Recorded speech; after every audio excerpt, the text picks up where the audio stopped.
Let me begin by saying good morning to members of the media and welcome. Vice Mayor Burford, Dr. Houston, members of our Norfolk Public Schools staff, and colleagues from the city. Thank you for being present. I stand here today in unity with our Norfolk Police Chief Michael Goldsmith and Sheriff Robert McCabe as our community mourns three young men. Maury High School graduate Carlton Dean, who was found shot 2 weeks ago, Lake Taylor High School student David White, who was shot Friday night, and the 15-year-old who has been charged with murder for Friday's shooting.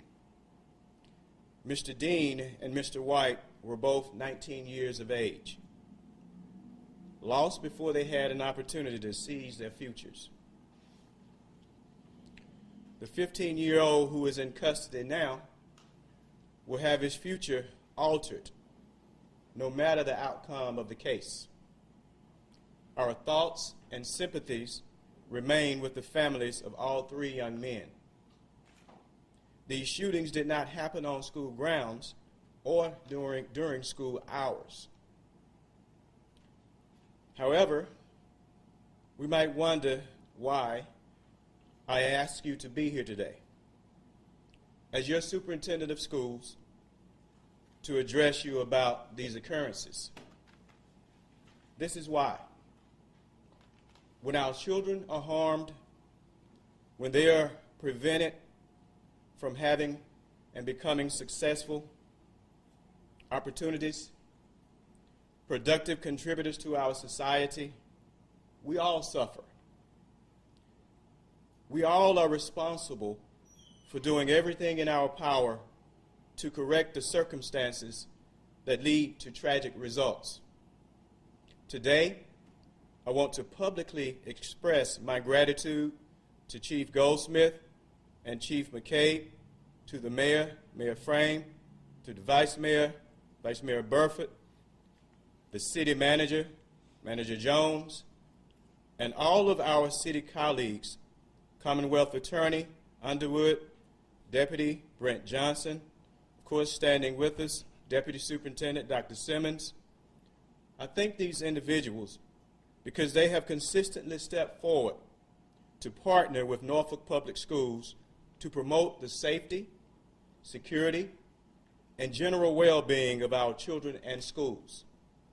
This partnership has resulted in additional day-to-day communication among our agencies about security concerns and needs in schools and their surrounding neighborhoods.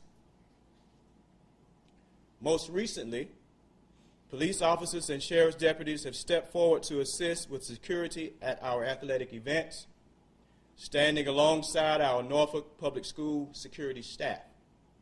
However, even when our agencies work tirelessly together, trying to think of every measure and every contingency, still, we're not omnipresent. We're not omnipresent 24 hours of each day. The recent deaths clearly illustrate that.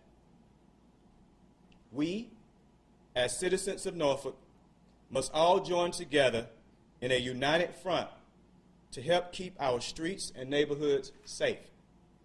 And we have begun to do so in this partnership. Today, I call on every citizen, parents, extended families, civic leaders, business owners, faith-based leaders, military partners, even our students themselves, to take an active role in creating a safe and productive community. When you see or hear about incidents or concerns involving youth in our neighborhood, speak up. Contact the authorities or your neighborhood school if it involves school-aged children. Consider getting involved with our schools and with children's lives in a positive way so that you can help us educate them to be productive contributors to society. You can sign up to partner with our schools by visiting our website, www.supportnps.org.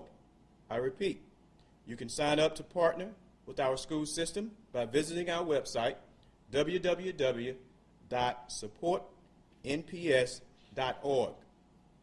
Working together, we can ensure that our children, our schools, and our neighborhoods will be safe. Our children are our future, and our schools are the cornerstone of the community.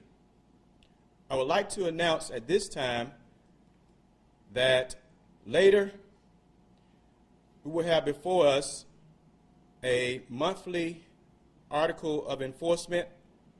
Enforcement agencies will provide a new crime line texting feature as a new tool for citizens to fight crime. We look forward to that opportunity to extend our partnership. We look forward to total transparency as we do this work, because truly, as you've always heard me say, our youngsters definitely reflect this nation's greatest resource. I would also like to thank the members of the Norfolk Public School System School Board that are present this morning in a show of unity for the interests of this community and for the approximately 34,000 students for which we have responsibility. Thank you to our partners and all citizens for your support. Good morning to you.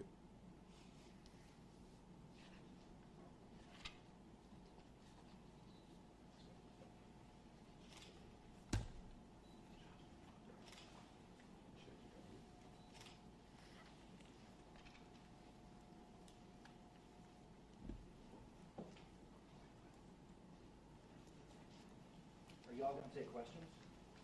If you have a question. Yeah, can we ask a question?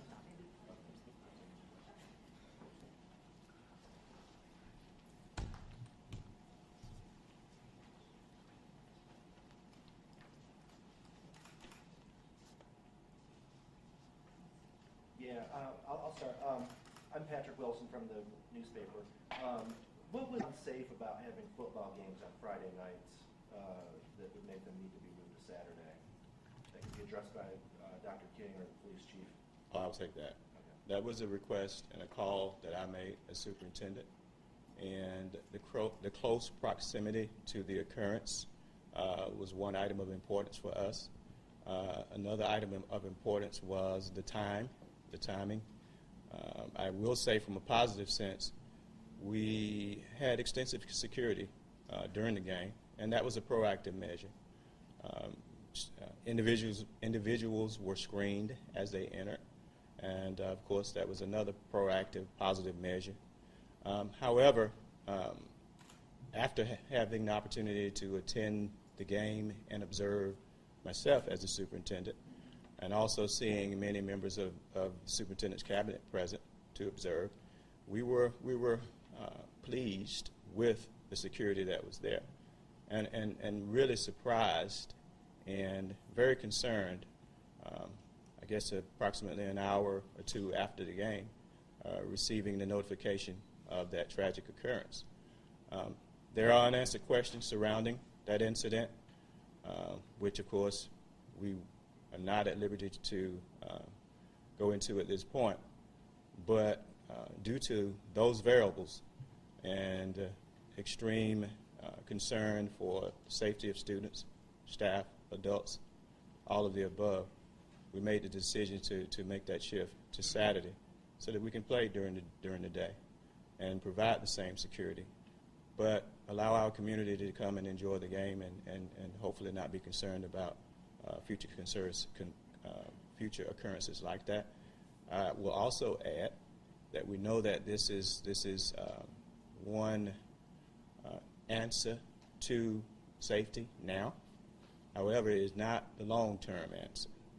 The long-term answer really was alluded to earlier in my comments, and that's about this community and partnerships and coming together to ensure that we have those mechanisms in place that will allow our youngsters to be engaged throughout, not just during the school day, but after school activities, before school activities, all of the above. So that was really the gist of my thinking. Thank you, sir. Were the two students actually at the football game that were involved in the shooting on Friday? We're uncertain of that at this point. Daytime games, is that going to be the new normal even after this season is over? I can't say that it will be the new normal even after this season is over. However, we're modifying the schedule now as we speak to move games to Saturday. Of course, when you do that, many times it presents a domino effect. And so I'm forced to bring all parties together to ensure that one move will not be detrimental to another. And so because there are multiple activities that take place for our youngsters during the weekends. But what we see now centers on the remainder of this regular football season, and that is our intent for the remainder of the regular football season right now. And then we'll make decisions as we deem necessary from there. When was this decision to move the games made? Because when we covered this story Monday, we specifically asked, was this being considered? And we were told no changes are being planned. That's Monday. And then Tuesday, you come out and say, we're moving all the games to Saturday. So whose decision was it, and when was it made? It was my decision, and no one asked me that initial question.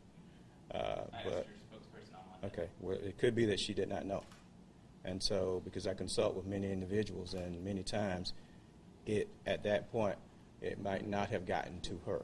So, I made the decision after extensive discussion and consultation with my support people. Sir, well, I can appreciate and agree with your call to action today. With respect, we've heard that before. So as much as the people in this room or many parents might agree, what specifically can other people in the community do right now to get involved, in your opinion, to help this situation? I think people look for specifics. You can call us to get involved, and they go, Sure. yeah, I need to get involved, but they never do. Sure. Well, I think that one prime example from the school system standpoint centers on what we are doing now to develop our strategic plan. And you might or might not know that our process has required that we bring together a cross-section of the community. And our discussions have centered on safety, security for students, security for staff, of course, first and foremost, improving the percentage of students meeting and exceeding standards, et cetera. But we all know that we cannot get to those major priorities around increasing student achievement if we do not have the type of management and social adjustment that would be necessary in the schools to do so. Thus, the need for the partnership. And so to answer your question, we're asking as a system now for all facets of the community to participate in our strategic planning process on our action teams. We have about 30 people that represent parents, students, also faith-based, business owners, law enforcement, post-secondary institutions, about 30 people that did come together to develop community beliefs. And I truly think that that's where you begin. You outline your community beliefs, you outline those guiding principles that should be in place, and then you begin to develop strategies to take you there. And so that's where we are as a school system now, but not in silos. We don't feel that the school system should operate in silos, and we're not doing so. We are partnering with all of the people that you see around us. They are all a part of this strategic discussion, developing this plan, which is really going to be a community plan because 34,000 students really represent the community and really reflect the heartbeat. And that sounds like a great idea long term. Right. In the short term, is there something that we can do right now today to help this situation? In the short term, I would say be visible, become mentors. I think the best avenue for any individual out there now that would want to take interest in this whole process, and know that as a superintendent, my emphasis centers on birth to exiting of high school. And so if you can begin to make contact with us via the link that I mentioned, we can take you through orientation. We can endorse you as a mentor through the appropriate steps. and give you a caseload of students. We are bringing on prevention and intervention counselors, because that's what it's about. It's about being proactive. When certain behaviors are exhibited initially, we want to address those on the front end so that we can prevent students from becoming a part of an alternative school or a part of the juvenile or the justice system. Mentoring, volunteering in the schools, being a part of these extracurricular activities that we're offering, because guess what? We must offer more, because the key is that children need to be engaged in positive activities even beyond the regular school hours.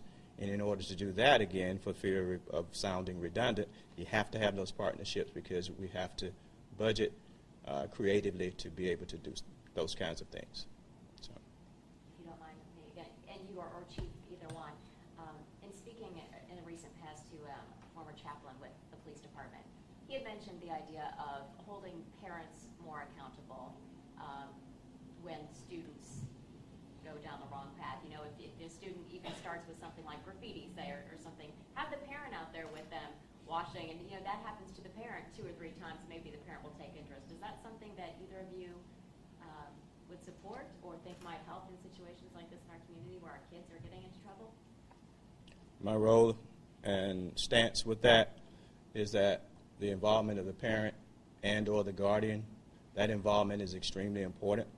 And our expectation is when there are occurrences on school grounds, that our school officials make immediate contact with those parents and require them to come forward so that we can have discussions around what those items are or what those areas of deficiency might be.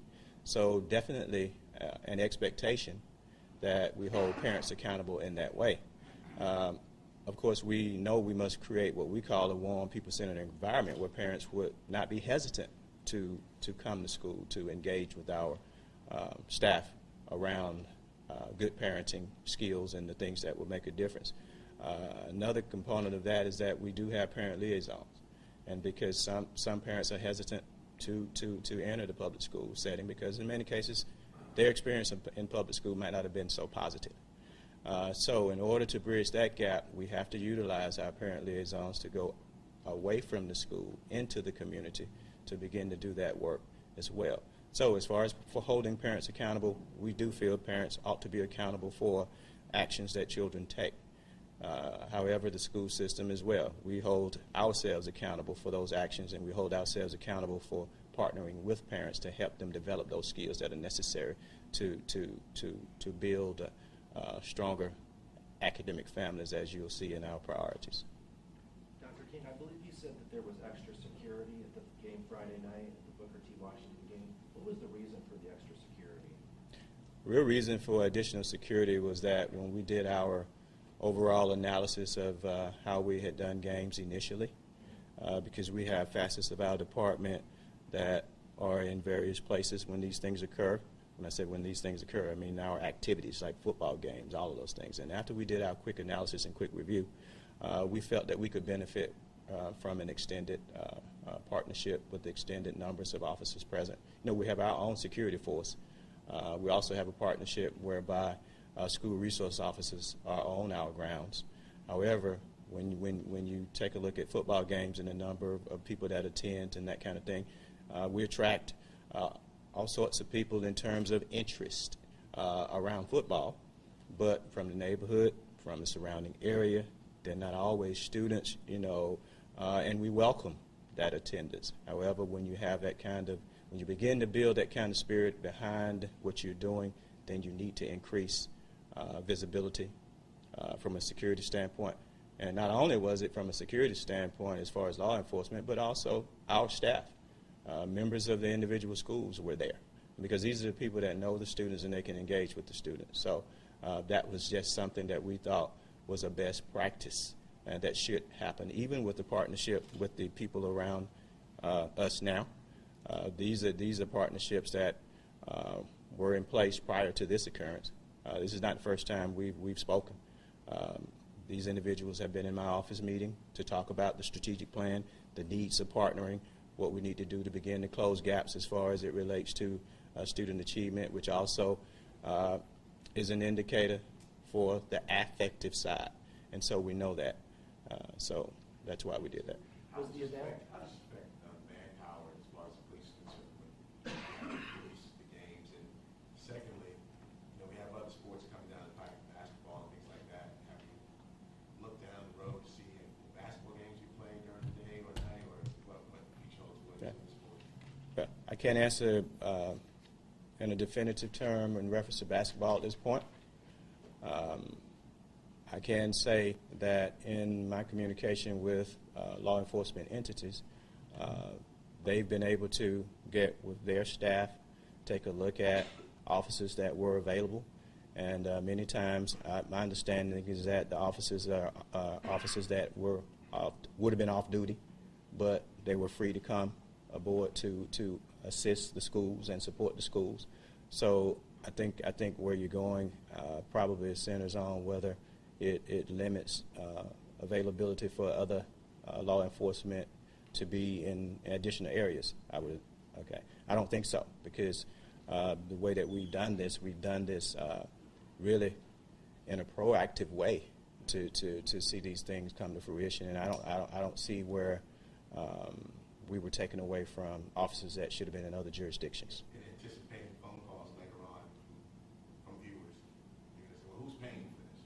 That's the obligatory question that we get from folks. Mm-hmm. What would we say to that as far as manpower and things like Right. Well, we, of course, budget accordingly for security. We do have a budget for security, and so we utilize that budget, and it's about taking a look at the monies and where they are targeted as it relates to security budgets, and then shift those monies as necessary throughout the school year, and that's what we have done. And also, and many times, I mentioned the term partnership, so sometimes you have people that volunteer. So, yes. Was the analysis done recently, the analysis that you mentioned that led to increased law enforcement presence? Well, you probably recall that I've been here 2 months. Entering at that point, we quickly hit the ground running with doing audits of all facets of our program. Athletics was not excluded, and so, but it takes time. And of course, we're still on the front end of our football program. So once we were... Did you request the analysis as part of a broader analysis of a lot of different areas, or did something happen that led to it? It was a total comprehensive analysis of all major programs, and this was one of those. Can you give any more specific numbers of were there deputy sheriffs that were brought in, or more Norfolk police officers that were brought into each game? As far as any specific numbers, and was this inside the stadium or out in the parking lot or in the neighborhoods around, high schools? I can't give you specific numbers. I don't have that in front of me. However, it was a combination. We had security inside the game, outside, around the perimeter. All of those areas were areas that were covered by a number of law enforcement individuals and volunteers and school staff. So. Was the 15-year-old who was charged in the murder from Friday, is he a student at Booker T. Washington, or do you know where he goes to school? I don't have the answers to that at this point before me, and it's probably something that I shouldn't speak to at this point. Dr. King, what is it about a daytime game that you believe will make it safer than a nighttime event? Well, easier to manage, of course, more availability for people and individuals. Clearly, there's a clear difference in my view and what we can do and see as far as clarity within the game, as well as outside when we release masses of people. You mean it's just easier to see what's It's easier to manage that whole process, to know the activity, the movement of groups, that kind of thing. I'm not a law enforcement official, so I'm getting into some roles that really aren't mine, but I can say that as a school system, it is our responsibility to oversee and facilitate those kinds of things with partnerships. But day games are certainly easier to manage and become more efficient when you do so. And again, this is what we're doing now, today. This is not the long-term answer, and we know that.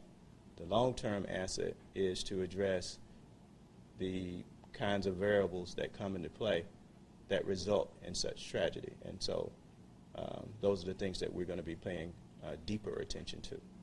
If indeed day games are easier to manage, then why not just decide right now basketball will be daytime and any other athletic events would be held during the day? Because of the domino effect, to make a decision like that, we'd have to include many the regions. We know we play within our own division, but we also play divisions outside of our area, and so we would have to include those entities and have them agree. And there's some huge difficulties in that. So you're not And so, including it, but right. you need to do Right. that now. It's under review. We can't answer that this morning. So we're going to make the decision that we think is the best decision for all involved. Even with the day games on Saturdays, is there something with the culture of football games that you feel still needs changing?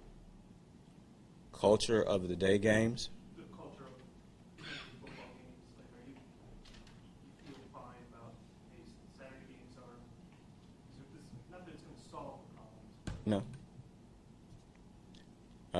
I'm trying to make sure I'm following your question, so I guess I need to ask you to repeat it. Sure. I guess my question is there something about the culture of attending a football game, of being at a football game that you're concerned about, whether or not it's Friday night or Saturday? No, it's not about the culture of the game. None of those things. It's about the things I mentioned earlier. Being prepared to manage, yes, timing, all those things. Yeah, I did state that we're, of course, within our strategic plan that's being built. A huge component of that is not only academics. It's also about preparing our students. We talk about being college and career ready, but a major piece of that is to ensure that they are able to commingle, that they're able to communicate, that they're able to do that from a global sense. And so those are things, that's what I refer to as the affective side. That's our responsibility as well. As a matter of fact, the group that came together to develop those beliefs, that's a part too of that whole process. And so those are things that we must do to assist with all of the students for which we have responsibility so that they know what's expected of them. Is there anybody who hasn't asked a question who has one? Because we do have a couple of bits from other engagements to get to. I was just going to ask Dr. King, given this whole discussion, if a viewer, a reader, a parent reads about this, hears about it, are you worried that they'll say, forget it, I'm not letting my child, I'm not taking my family, I'm not going to Norfolk Games because they're not safe? Well, we could have some fallout from that. I can't stand here and say that we will not. But I think that at the end of the day, the majority of the parents and stakeholders will say, I'm elated that we're keeping a finger on the pulse of all of the activities that make a school system work. And we have large schools. We have large organizations, various segments, various entities. And when that happens, you would want to know that people are leading the organization that can make courageous decisions, even if some consider it risky. But when you err on the side of caution, I don't think there are many people that are going to disagree. I mean, when they walk away from this, even if they don't agree, they definitely will understand the rationale. So it is safe to attend the game? I say yes. Our game that we held that night, within the game, was safe. We didn't have that kind of occurrence within the game. So, however, we are responsible for beyond that boundary as well. We feel responsibility for it, and so that's the partnership, and that's why we're here. Continue to meet as educators, administrators, law enforcement, and doing the law enforcement. You guys have anything you'd like to say about this new endeavor? Absolutely. We will continue the partnership. Yeah, that's what Right. we're saying, that you guys Right. will be communicating more and just putting your heads together more, that type of thing. You know, our level of communication was already high. I think that's why we were or have been as effective as we have been in this short period of time. That doesn't take away from the tragedy.